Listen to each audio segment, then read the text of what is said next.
back to the farmstead. Today we're in the kitchen tackling a couple of chores that I've been needing to do. One of them is to make some freezer meals, and the other is to make canned chicken soup. And I got up early this morning and started the chicken soup to cooking. It's over on the stove, just smelling wonderful. We're gonna get that in the pressure canner here in just a bit, but first we're gonna do the freezer meals. When I started the chicken, I also started 10 pounds of ground beef to cooking. And this is going to get us through 8 different freezer meals. We're gonna make a batch of, and this may be a little much, but if it is, then I'll make some for supper tonight. We're gonna make 4 pans of lasagna, and we're gonna make 4 pans of tater tot casserole. So we're gonna start first with the lasagna. Now the sauce we're using is sauce that I made.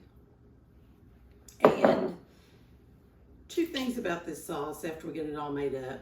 I discovered it really wasn't thick enough. It was a little too watery. So I'm adding 2 cans of tomato paste. And that should thicken it up nicely and sweeten it up a little bit. I wasn't exactly thrilled with the flavorings, although I tasted it while I was making it, but anyway, that's where we're at. So we're gonna doctor it up. So we're gonna put in the 2 cans of tomato paste.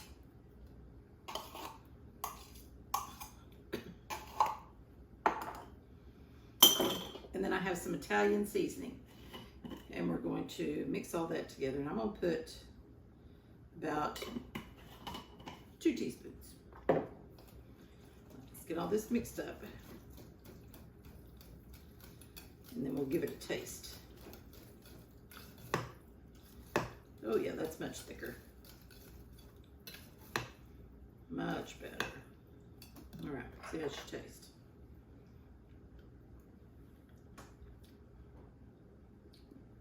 Better. Before I really couldn't taste the Italian seasoning in there. So, all right, put these things away, and then we'll lay our pans out and get started.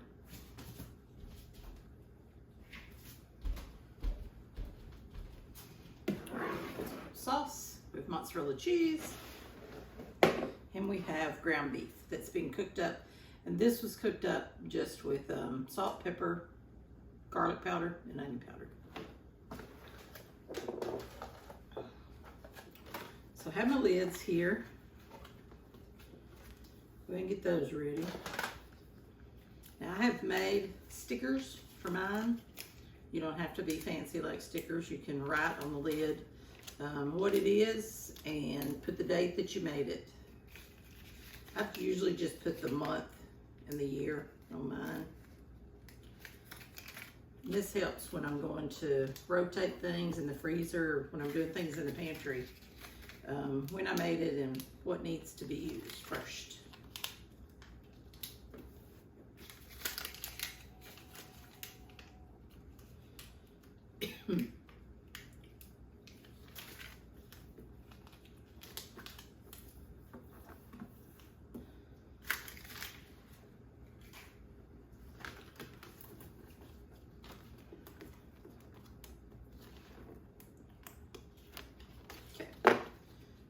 Lids are ready, we'll set those to the side.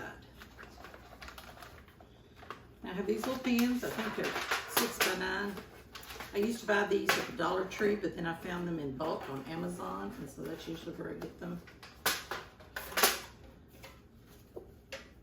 I'm gonna spray them a little bit.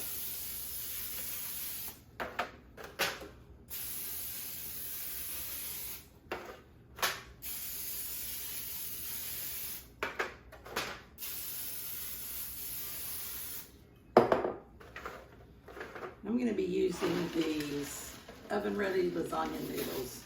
So handy. No pre-cooking. They're great. All right, so the first thing we're going to do is put down a little sauce in the bottom.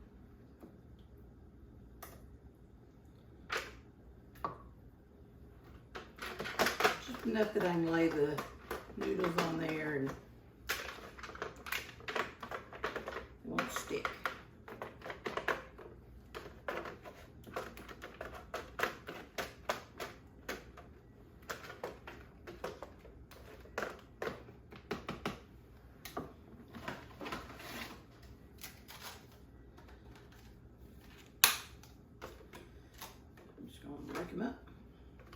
layer them in. We don't care for a whole bunch of noodles in ours, but we do want a little bit. We want to know it's lasagna. So you do it the way your family likes. I'm also not using ricotta cheese. I don't care for ricotta cheese. It's just a texture thing. So I just use mozzarella.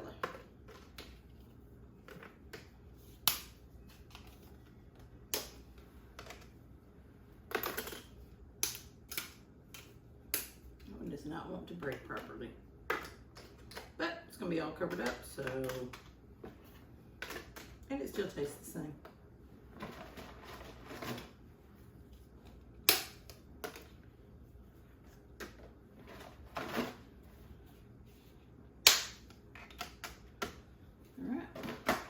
First layer down. Now I'm going to do a layer of meat.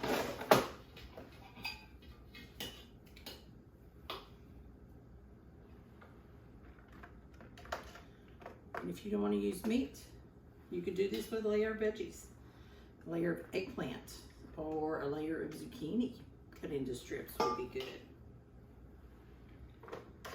Make it your own.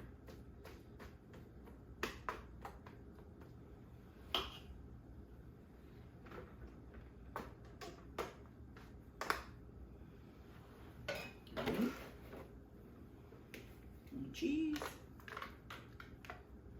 Again, we don't like a lot of cheese, so that's the way I make it.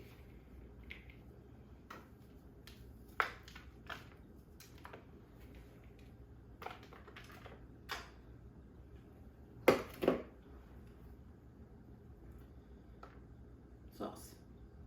Tad bit of sauce. So the noodles get some on the bottom of them.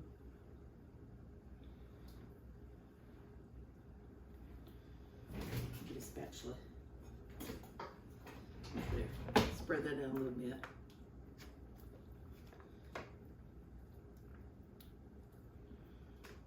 Oh, this sauce is much better.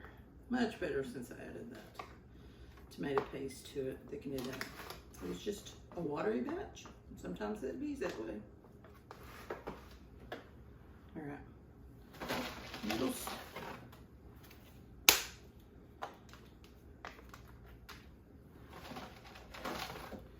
I'm just going to do 2 layers.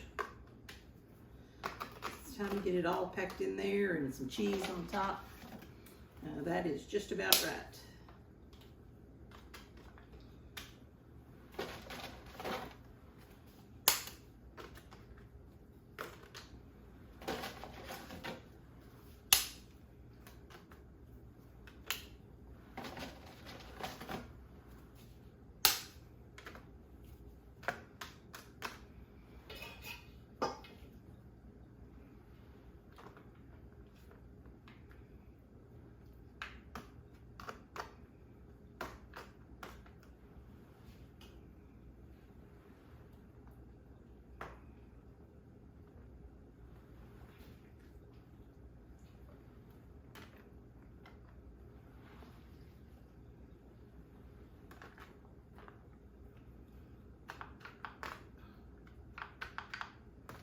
I love using these portion spoons when I'm putting meals together like this, when I want everything to be about the same.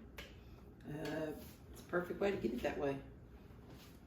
They have holes in them. There was a little bit of juice left in the bottom of my meat here, and this drains it off. Works great. So I'm going to put a generous layer of sauce.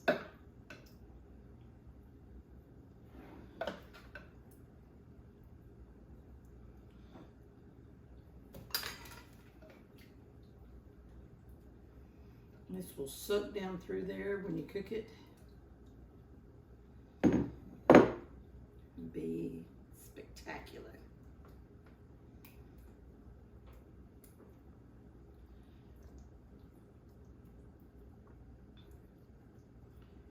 And this makes servings for 2 if you're super hungry, 3 if you're kind of hungry, 4 if you're going to share it with a whole bunch of other stuff in your meal.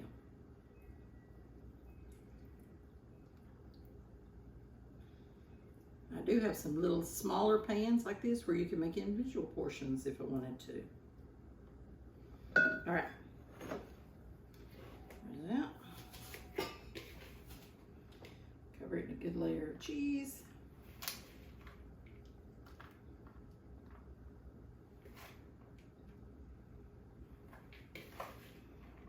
A blob of cheese that didn't get thawed. This was cheese that I had in the freezer.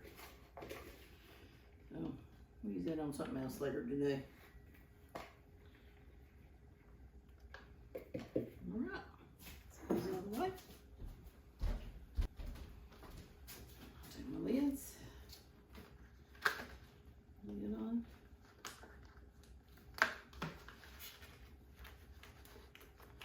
Now you can wrap these in plastic wrap to protect them, and I have done that many times, and it protects them well. I usually wrap once around this way and once around that way, and it does a great job of keeping them from getting freezer burn. Helps them to not take on other smells that might be in your freezer. But I have found some heat seal bags that we're going to use today. I want to show you how to use those and how easy they are. Now these are bags. This is a closer, a sealer, and the bags I got all on Amazon. I have a heat gun that we're going to use to really cinch it all up with, and that was given to me by my son. All right, so here we go. Got our bags. These are the little plastic bags. Now this is called shrink film. Plastic wrap is what's commonly called a stretch wrap, or a plastic wrap is plastic wrap. If you see them wrapping plastic around a pallet on some of these shows where they're packing up things in warehouses, that is called a shrink wrap, because it kind of, as you pull it and then it shrinks back, it holds that stuff together. And this is a heat film, a shrink film.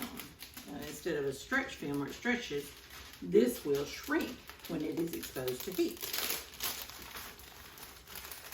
So it's just a plastic bag.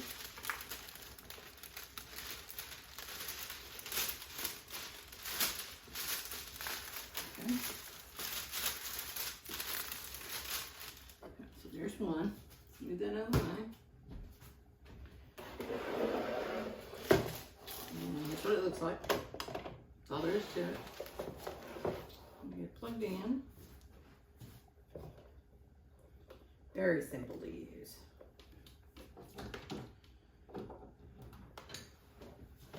And mine is set on about 3, which is a medium setting. I'm going to hold this up here, and I'm going to seal it right there. Now there's a light on there that turns on and then turns off, and I'm going to leave it 2 or 3 seconds after the light turns off. Pick it up, and it's sealed. How simple is that? Now I'm going to take some scissors, cut off most of this excess, and leave about 1 inch. All right, let's do the others, and then we'll get out the heat gun.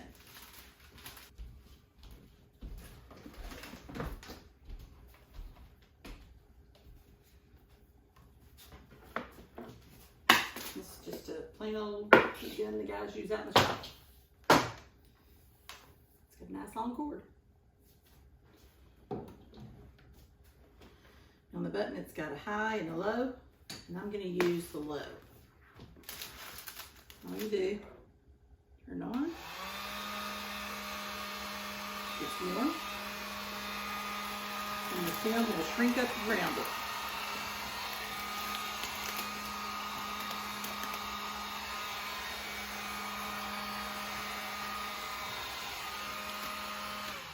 I forgot to poke a hole. Just one little hole is all it takes to let the air out.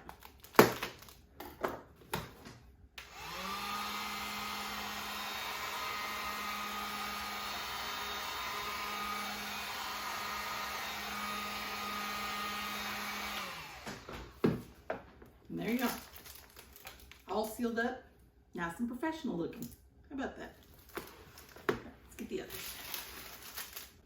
One little hole. One low.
There we go. That's all there is to it. Now, we'll get these in the freezer. When we get ready to eat them, I'll take one out, take the cover off, take the lid off, pop them in the oven at 375 or 400 for about an hour. And this is straight out of the freezer from frozen. And they will cook in about an hour and or until they're nice and bubbly. Now you can take one out, thaw it in the refrigerator overnight, and that will cut down a little bit on your cooking time. But either way, they're done when they're nice and bubbly and the cheese is melted. All right, go put these in the freezer and get out our tater tot casserole makings. Be right back. Okay, got our assembly line reset for our tater tot casserole. So, just like we did on the lasagna, we got pans. Let's spread the pans. Gonna do 4 pans again.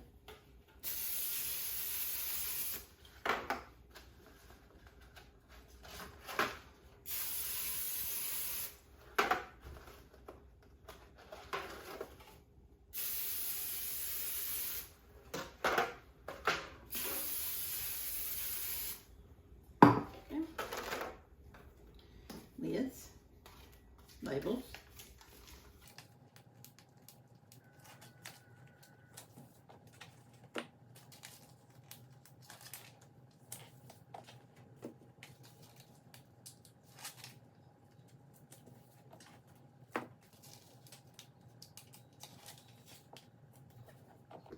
okay. All right, and just like we did the other, we're going to doctor up the sauce. Now this is cream and mushroom soup. I'm using just out of a can. I could use what I have made, but today I'm not. I have this, it's in the pantry, it needs to be used. I have heavy cream. Typically I would use milk, but I have this, it needs to be used. So that's what I'm using. With a shot of Worcestershire sauce. Or 2. Or the rest of the bottle. All gone. All right.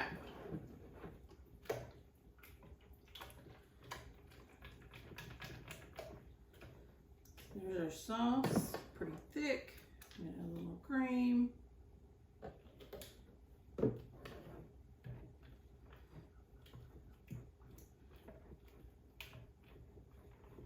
All right, there's that.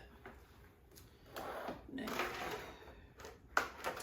there is debate on whether or not to put the tater tots on the bottom or on the top.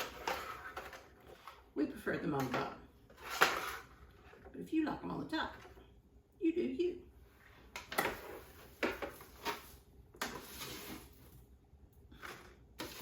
So this is 1 2-pound package of tater tots. I'm gonna divide it up.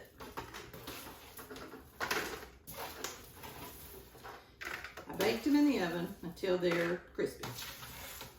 And these I've let cool because everything else is cool and we're just gonna put it directly in the freezer. But browning them up gives them a little more texture when you reheat it. And if you don't bake them first, they really don't ever cook well, at least when they're on the bottom. They may do fine on the top.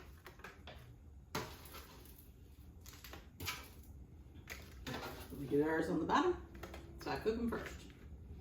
All right.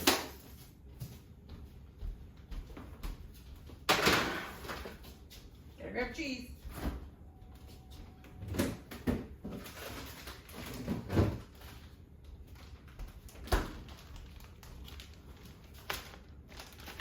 All right. Meat.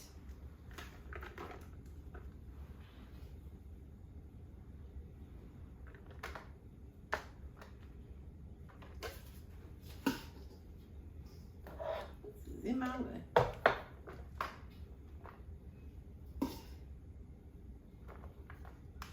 But mess. You know me, make a mess.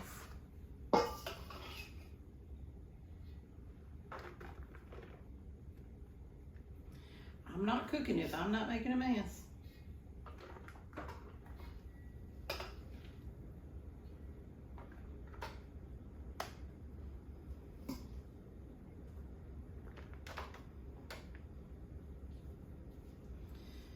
We're going to have quite a bit of this left, so we're going to have to,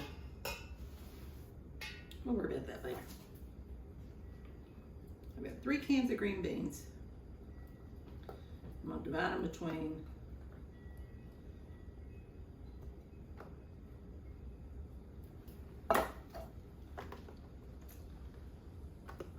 the 4.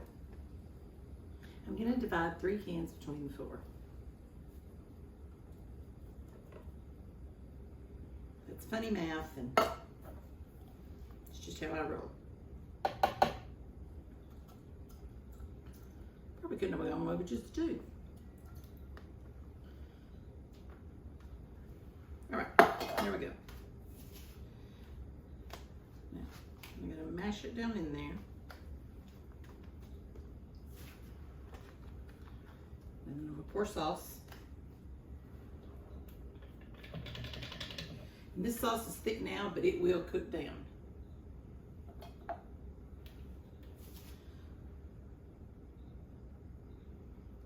Pour some over. I'll get a spatula and spread it out.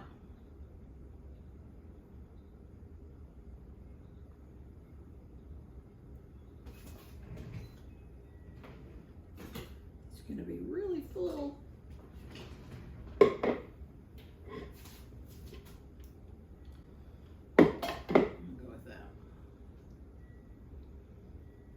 As this bakes, this will ooze down in there and coat everything. Get all the flavors down in there. It's just going to be good, I'm telling you. Just going to have to take my word for it. Ooh, that one's a little too full, maybe.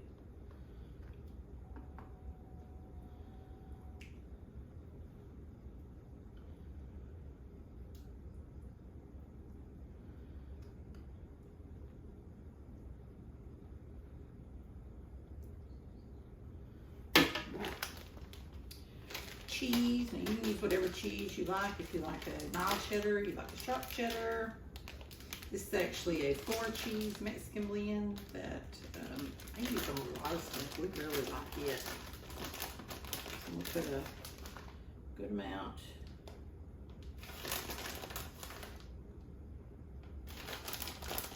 And again, this will cook from frozen at 375, 400 degrees for about an hour. Looks lovely. Or you could thaw it for the day in the refrigerator and then cook it and cut down on your cooking time a little bit. And I usually don't think that far ahead.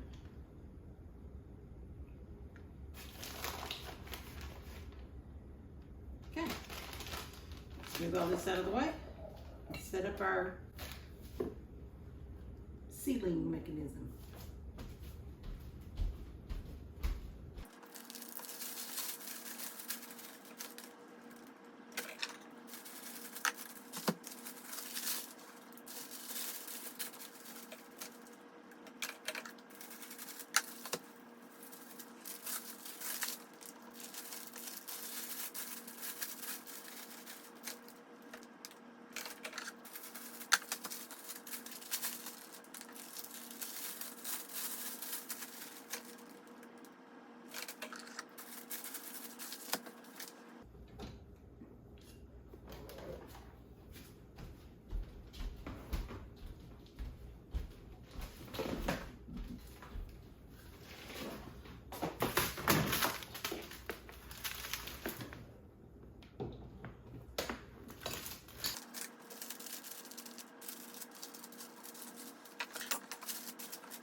there we go.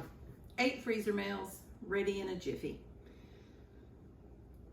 When you're tired, when it's been a long day, just when you want something quick and easy.